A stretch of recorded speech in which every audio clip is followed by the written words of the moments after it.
You are welcome to yet another episode of HN What's Your Say? The #1 listening show, where we discuss real issues with real people like you. We are still featuring R. Kelly. Real name Robert Sylvester Kelly. Also known as the R&B King. R. Kelly is a name once synonymous with talent, dominance in the music industry, and a voice that defined generations of R&B. Now spoken with whispers, judgment and labels he never asked for. But beneath the noise, beneath the headlines, and beneath the politically charged courtrooms lies a legal case that demands a closer look. This show isn't here to make excuses. It's here to expose the truth about how R. Kelly became the latest high-profile victim of legal overreach, specifically through the misuse of two controversial laws, the RICO Act and the Mann Act. And this is exactly why President Donald Trump, someone who knows all too well about being hunted by the system, should give this case a second look, and consider it for one of the most powerful tools a US president holds, the pardon. Let's break it down. In 2021, R. Kelly was convicted in a New York federal court on charges that included racketeering under the RICO Act and violations of the Mann Act. At first glance, the average person might say, if he's guilty, he should pay the price. But that's the problem. Was he convicted because of a clear, fair and constitutionally sound case? Or was it because prosecutors twisted the intent of laws to fit a narrative that needed to make an example of someone? Now let's start with RICO. The Racketeer Influenced and Corrupt Organizations Act, better known as RICO, was created in 1970 to go after the mafia. It was designed to dismantle organized crime rings, syndicates that engaged in drug trafficking, extortion, murder and widespread corruption. But in R. Kelly's case, prosecutors didn't go after a crime ring. They didn't prove there was an enterprise built for criminal purpose. Instead, they called Kelly's personal assistants, bodyguards, drivers and staff, his regular entourage, a criminal organization. The same structure that almost every successful entertainer operates with: tour managers, personal assistants and travel coordinators. These people were painted as co-conspirators in a criminal enterprise simply because they worked for him. The prosecution redefined normal industry practices and standard behavior in the world of music touring as elements of a criminal racket. Let that sink in. This was not a mob. It was a music career. Yet RICO allowed prosecutors to tie together unconnected allegations across years, places and people, and use hearsay and emotional testimony from decades ago to build a sweeping charge. It's the same kind of prosecutorial power that has been criticized by legal experts for decades, because it allows the government to go beyond proving specific crimes. Instead, they paint a character. And that's exactly what they did with R. Kelly. Now here's where Donald Trump should pay attention. Because Trump himself has been indicted under RICO charges in Georgia and accused of being the head of an enterprise aiming to overturn an election. In Trump's Georgia case, his lawyers, his political allies and his advisors were called a criminal organization, just like R. Kelly's assistants.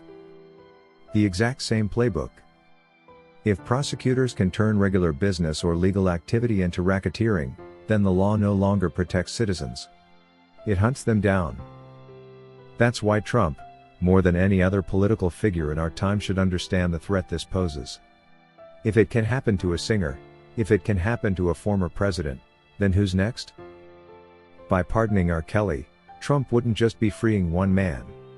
He'd be making a powerful statement that he will not stand by while prosecutors distort the law for political wins. Now let's talk about the Mann Act. A law passed in 1910 to stop the transportation of women for immoral purposes across state lines. But this wasn't just about trafficking. The law was quickly used as a racial weapon.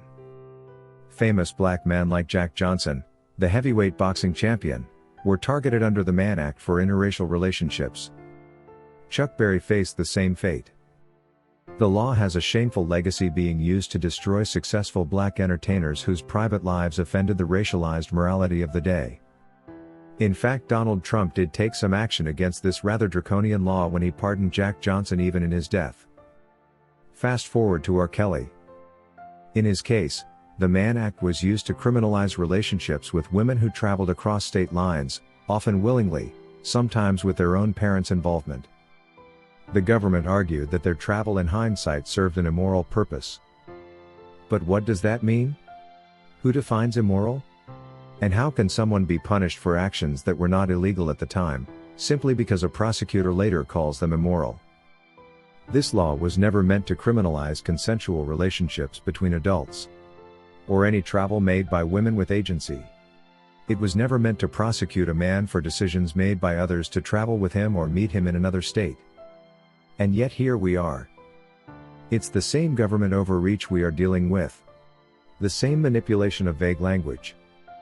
The same tactic that Donald Trump himself has warned Americans about, weaponizing the law for political optics. And just like Trump, R. Kelly was tried in the court of public opinion before he ever saw a courtroom. The media frenzy. The documentaries. The hit pieces. The interviews with selective editing. The viral tweets. It all fed the narrative. By the time he was indicted, R. Kelly was no longer presumed innocent. He was presumed guilty by a society whipped into moral panic and by a justice system that forgot its own rules. And who better to understand this than Donald Trump? Here's a man who has spent the last several years telling America, this isn't justice. This is political warfare. They're not just coming after R. Kelly. They're coming after anyone who doesn't play by their rules. If Trump truly believes that, he must see what was done to R. Kelly and he must act. Now let's be clear. This isn't a call to say R. Kelly is a perfect man.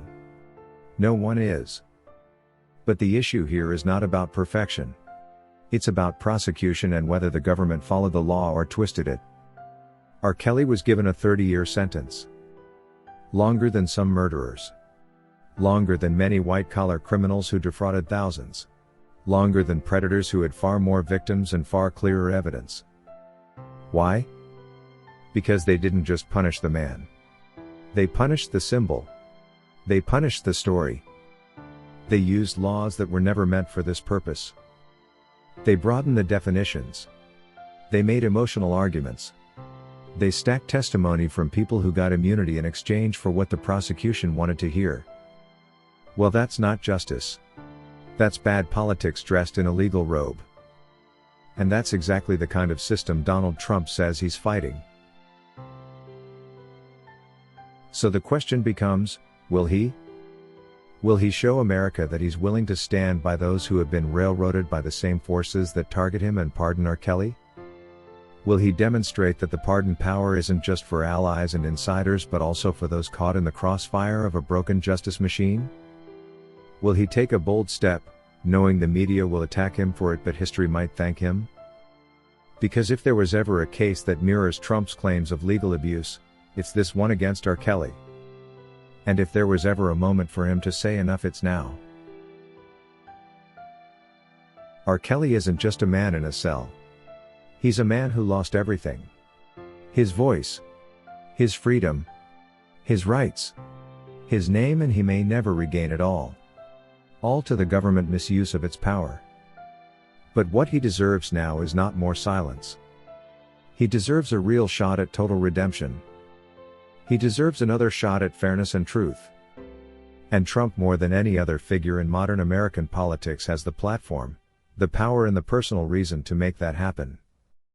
A pardon for R. Kelly isn't just about one man. It's a stand against the system, and that's a stand we desperately need. That is all we had for you today on HN What's Your Say? To keep updated whenever we post a new video, subscribe to this channel now. Also remember to hit the bell icon and enable notifications. And feel free to share your opinions with us in the comment section below, and let us know if you would like us to publish your views in our next release. We value all our subscribers' opinions.